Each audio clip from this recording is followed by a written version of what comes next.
খাবারের মধ্যে চিপস আমার খুবই পছন্দ। তাইনের কাছেও ঝাল চিপস বেশ পছন্দ। কিন্তু আজকে আমি আর তাইন একটা অন্য কাজ করব, চিপসের রিভিউ দিব না। আমরা কুরকুরি 3টা চিপসের প্যাকেট নিয়ে এসেছি। আমরা বের করব এই প্যাকেটগুলোতে আসলে কয়টা করে চিপস থাকে। তাইন বলো তো চিপসটার নাম কি? তাইন না, বলো কুরকুরি। বলো কি চিপস? 10 টাকা দামের এই কুরকুরি চিপসগুলোর প্রথম আমরা ফ্লেভার ট্রাই করলাম চিলি চাটকা। এটার কয়টা চিপস আছে দেখি। এক এক করে বের করে দেখলাম চিলি চাটকা ফ্লেভারের 17টা চিপস আছে। এবার দেখি কালো প্যাকেটের স্পাইসি চিকেনে কয়টা আছে। প্যাকেট খোলা স্টার্ট করলাম, কিন্তু এরই মধ্যে কি তাইন এসে অ্যাটাক শুরু করেছে। তাইন, এটা এখন খাওয়া যাবে না।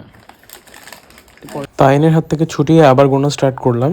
গুঁড়াগাড়া সহ এই প্যাকেটে প্রায় 20-21টার মতো চিপস পাওয়া গেছে। এবার লাস্ট ওয়ান, নটি টমেটো ফ্লেভার। এই প্যাকেটে কয়টা চিপস আছে এবার গুনে দেখি। দেখো এখানে কয়টা চিপস বলতে পারবা তাই? টমেটো ফ্লেভারের এই প্যাকেটটাতে আছে একে একে 23টা চিপস। আর সারপ্রাইজিংলি 3টা ফ্লেভারের মধ্যে এই টমেটো ফ্লেভারটাই সবচেয়ে মজার, আর এটার চিপসের কোয়ান্টিটিও বেশি।